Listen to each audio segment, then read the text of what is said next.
Good morning. Good morning. I'm glad to see you. My name is Suzanne Castle. This is Training Tuesday. And let me know who you are, where you're watching from. It's easy to just put a comment below if you also want to make a shout out. I would love that. And if you've got comments along the way, we'll get them on the screen. Happy Tuesday. I am so glad that you are here today.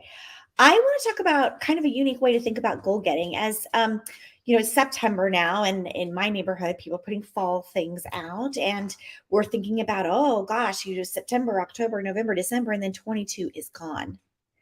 And as we look to fall and then holiday time and finishing 2022 strong, I'm wondering if you are also stuck in some goal getting that isn't serving you. Think about that for a minute. So I thought today we would focus on 3 goals that you shouldn't be focused on to finish the year strong. Different way of coming after goal getting, but there we are. So the first goal is the one that you made back on January 1st, let's say, but you haven't been tracking. So when you make a goal, part of what you have to do is track it. It takes time to accomplish goals. And sometimes it feels that we're not making good progress, right? And so you made this goal, you're coming into the last quarter, you're like, man, I've done nothing on that, whatever. Like I'm just moving on. That's not the way to be thinking about it. It's why it's really important to take stock of everything that you've accomplished on a regular basis. So what you want to do is you want to set small sub goals and you want to celebrate your success and you want to analyze what you need to do to keep moving forward. That's the way that this works. So no matter how slow things seem, I bet you are making progress on that January 1 goal, but if you haven't been tracking it, it's impossible to see. The other thing to think about then is also the opportunity to update your goals. So based on your learning, what do you need to do? Like if that January 1 goal is no longer serving you, let's update it. Maybe your priority change. Maybe you need to set aside some extra time for a particular goal activity. You see, our goals should never be set in stone. And because of that, we don't want to be afraid to amend them as we need to. That helps when you begin to review your progress. So when you aren't reviewing any of your progress, that's the worst kind of goal strategy, and the worst kind of goal to make is a goal without data. So if you don't have the data, you don't know what to change, you don't know what to alter, or even small steps that you have made towards the accomplishment, and maybe that is where you needed to be. So that's the first thing that we wanted to do. Julie, you can't see me? That's weird. My camera's on. Thanks for letting me know. Huh. I don't know why you can't see me because on me, I'm checking. Thank you for letting me know. Everything looks good on my end, so I'm not really sure. I changed the camera focus a little bit. Let me know. Let me know, Julie. Okay. The second goal. So the first thing is, if you've got this goal and you haven't been tracking the data, maybe go back, realign yourself a little bit, and figure out how to do that.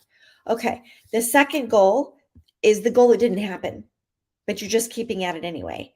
In other words, you're not appreciating the goal failure. A different way of thinking about goal getting, but stay with me for a minute. No matter how hard you work, you will fail to accomplish goals from time to time. We've all been there, and I promise it isn't fun. However, your failures are ultimately what determines your character. And they also contain lessons that can change your life for the best. So think about it this way. If you have the courage to learn from your goal, that gives you enough information to change, alter, or move a goal. So I don't want you to be upset if you're not achieving your goals. Don't be upset if you fail to achieve a goal. Just take note of what went wrong. Use that knowledge to reach your goals next time around or change your strategy altogether. Again, you just heard me talk about the data. When you are tracking the whys and the hows, the whats of your goal, sometimes the lesson learned, the friendship made, the new group you've been invited to becomes the fruition of the goal, even if the goal that you detailed didn't come fully into view. So you want to make sure that you're appreciating all of your goal getting, the good, the bad, the ugly. Okay? Appreciate all of it.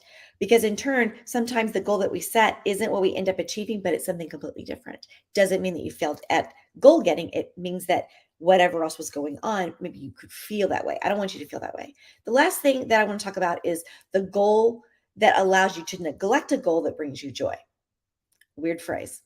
Imagine that you've just written your list of goals for the next year, let's say, or maybe just for this quarter. You've committed to increasing your sales by 15%. You are looking for a promotion. Maybe you're reading one leadership book each month. Although this is an ambitious but achievable list of goals, there's a potential problem there. These goals focus only on your career. You've completely omitted goals from the other parts of your life. Now, people come my way when they're clients because I'm a holistic coach, meaning that if something's wrong in your business world, it's showing up in your personal world and vice versa. When something isn't just right in your personal world, I promise it's showing up in the way that you're leading. And most people focus solely on their work when they set goals, right? However, you can't neglect activities that bring you joy, that help your life get better. Goals like writing a book or competing in an adventure race or starting a home garden might be incredibly important for your happiness and your well being, and they will also help you achieve your other goals. So, when you set your goals, you want to make sure that you strike the right balance in different areas of your life. Remember that balance is going to look different for everyone. I can't say it needs to be this percent, this percent, and this percent. It's different for everyone. Your pie is different than my pie. But if you are miserable, even if accomplishing some big, hairy, extraordinary goal, you will still be miserable. And being about joy will help you live a more sustainable life. So be sure and get some joyful work in too. Full meaning Full. Goal getting can be elusive.